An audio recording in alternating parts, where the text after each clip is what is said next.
안녕하십니까, 김용신입니다. 오늘은 지난 시간에 말씀 올렸다시피 그렇다고 하면 대상관계이론으로 인간 심리 구조는 어떻게 설명해야 될까, 이런 주제를 가지고 말씀 올리겠습니다.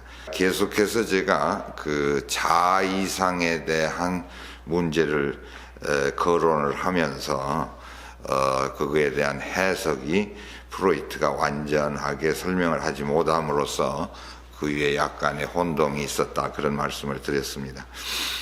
그렇다 그러면 이제 지난번 설명을 종합해서 보면은 대상관계 이론적으로 보면은 인간의 정서는 거대한 무의식의 덩어리로 형성이 됐다, 이렇게 볼 수 있고, 의식이란 그 무의식의 극히 일부이다. 그런데 이제 무의식의 맨 밑바닥에는 이드라고 하는 본능이 자리하고 있다.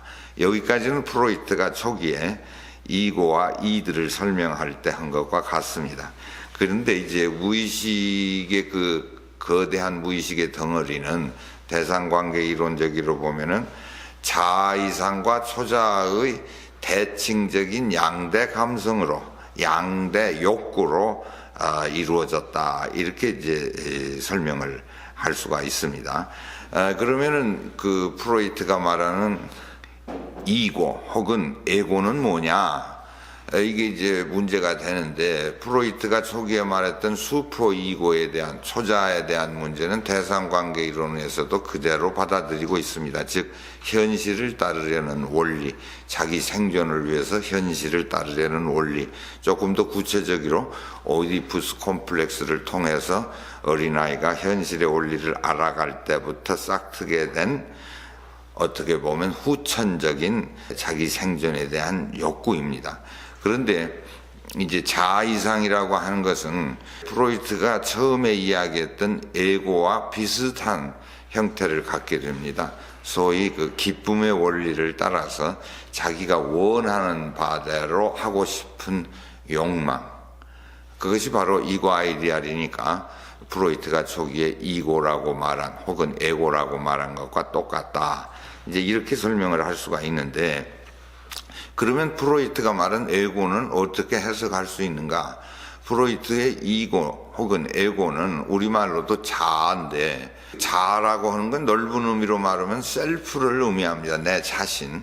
그러니까는 이제 그게 잉글리시로도 약간의 혼동이 됩니다. 자아라고 하는 게 도대체가 그 우리 전체를 말하는 것이냐, 프로이트가 이고와 이드를 설명할 때 그 이고 혹은 에고의 뜻을 말하는 것인가? 자아는 전부가 다 자기가 원하는 바대로 가려고 하는 것인가? 그렇다면 슈퍼이고는 또 뭔가 이런 혼동이 오기 때문에, 이제 프로이트의 에고는 넓은 의미로는 다른 말로 셀프를 의미하고, 좁은 의미로는 그 뒤에 그룹 사이콜로지와 The Analysis of the Ego에서 설명한 프로이트의 자아이상과 흡사하다, 이렇게 이제 설명을 하면 프로이트의 초기 이론과 정신분석학에서 이야기하는 심리 구조의 충돌을 방지할 수 있지 않을까, 이제 이런 생각을 합니다.